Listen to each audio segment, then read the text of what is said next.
Hello again. Time for some more repair work. You'll never guess what it's on. For all of those of you who love these old vintage John Deeres and some of those that don't. What we've got going on here is we got to tear into the transmission, and of course, you know me, I already did without grabbing my camera. Most of you know that this valve body here on the side is what controls your clutch, your main clutch, and your PTO clutch. It's also the regulating body for your transmission pressure. So, fairly important piece of equipment. But as a lot of you know, these 30 series tractors, and even going through the 40s and maybe even into the 50s, I can't say that for sure, some of them had problems with the PTO, the lever itself in the cab. The yellow lever right there, this guy, when you might be using it and it's up and, you know, on position and drops out on its own. And there's two things that can cause that. Number one, you can have low transmission pressure to the PTO clutch, and that can be caused by a couple of things. But number two is this lever in the housing can be broken, and that lever is responsible for pushing down on one of these spools in the housing. And maybe it's not that spool. I'll have to get it together and look at it. Maybe it's this spool over here, I think. Anyway, it pushes down on that spool and engages your PTO system. So what happens is old age, and honestly I think it's more of maybe a design flaw on Deere's side. These are pretty prone to breaking, especially when they got some hours on them, and they break off, and what happens is your PTO lever drops out. Now you can manually hold it up in there and put the bungee cord on it up out to outside of the air stack or something. Get creative, but that's your one way around that. The other way is to just take this regulating body off, and if I show it to you here, it'll look a little more familiar. This is upside down, but that's on the side of the transmission there. And this body pulls off if you take off a couple of lines and the levers, and then this valve body is on the back side, and that's what you need to take apart to go in and take care of the valves and this lever. And here's the new updated lever from Deere. It's very similar in size, but when you look at them closer, you can tell just the casting is different. They've casted this out of maybe a little different material. Maybe it's not as brittle, I don't know, but that's the new piece. The best part about this repair, I mean, you're sitting here going, oh, he's working on that tractor again. Man, he sticks a lot of money in it. Well, the gaskets here, two gaskets, the O-rings for these tubes that join this valve body to the transmission inside there, all those parts, I think it was $56, and that also includes, there's a couple of clutch springs here that I'm going to go ahead and put in at the same time in this valve body, just that they help modulate the clutch, so I'm just going to do it while I'm in there, and they're done.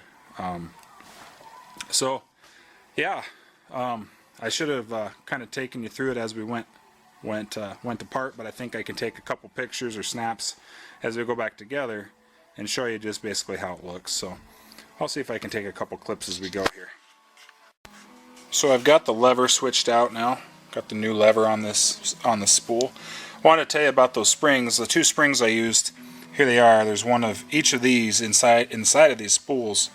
This spool over on the left is for the clutch, your foot clutch, and these springs help modulate how your clutch engages. So if you've got a really jumpy clutch on your quad range or your synchro, they use the same springs in both the PTO and the main clutch, but I was going after the springs in this spool, and they're very easy to change out.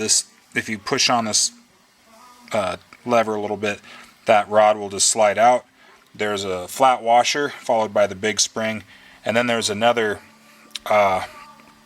mushroom looking piece that goes on top of this, and these are stacked on top of each other. So just put it back together the way you took it out. And like I say, all these pins, and when these two valve halves get sandwiched back together, these pins won't be able to come out. So I've got those switched. I'll use a little bit of engine oil just to lubricate those spools going back in. Not very much, because I want to keep a dry valve body. I won't use any adhesives since these are both aluminum. You don't want that kind of problem when you're trying to go back. You know, if you had to disassemble this again, trying to get adhesive off of aluminum is a nightmare. These gaskets are hard enough to get off without adhesive. So, and be very gentle when you're working on aluminum. Don't get crazy buffing it off. You want to buff it as flat as possible. Scrape off as much as you can get with a knife beforehand. The least amount of work that you can do to aluminum, the better off you are when you're working with valve bodies. You don't want to change the surface if you can help it. So I'll try to assemble these and show you a couple steps as we go. So before I assemble these, I wanted to show you guys, here is your two regulating valves that go in this housing. They're out right now. Marked on here is a P and a R. R is your regulating valve. That regulates your system pressure. And that one here is the one with the big nut on it, okay? And you can tell by the pictures, see how that's got a pointed valve, which looks a lot like that guy. And this one's got more of a rounded valve, which is a little more like that guy. So you can't really screw that up. Just make sure you keep the right springs with the right spools there. We'll go ahead and put these back in. And there may be quite a bit of preload on this guy, because down inside that nut, there can be shims. This one I had to shim up with some washers to get the proper pressure, and I can go into that later, but just take it and put it back together the way you took it apart. The only reason I took those off was because I wanted to get a real good clean on these housings. Once I buffed them off, I used some mineral spirits and carb cleaner and washed them out good and blew them out with compressed air. So I just need to throw them back in, and then I can clamp this larger nut in my vise there so that I can finish assembling the rest of this housing. Something you might want to look at here, I've got the spools back in this valve body, and here's your clutch, or PTO clutch. And you notice how that lever comes over, and that's the one that broke on the old one, and there's a spool down there, and so that's the spool that lever pushes down on. And on this side of the lever, it goes over to this spool, and remember those springs we talked about, they're down in those spools. But these rods here that hold the springs down, they you can't split the difference when you put those back together. I don't know if you can see that in there, but to get the valve spools down in, the majority of this rod has to be sticking out onto the valve body side. You see how those stick up there? And I thought at first, well, maybe that's not right, but to get those down in there, that's the way they've got to be. And you come over here to this valve body, and you can see the slots, and that is for the rest of those dowels. So don't be afraid if that's what you see, because that's the way it's got to be. And so I'll go ahead and get the gasket ready, and I'll clean and dry both of these with brake cleaner, maybe some compressed air so we got dry surfaces, and we'll join them up. So we're getting ready to throw this back on.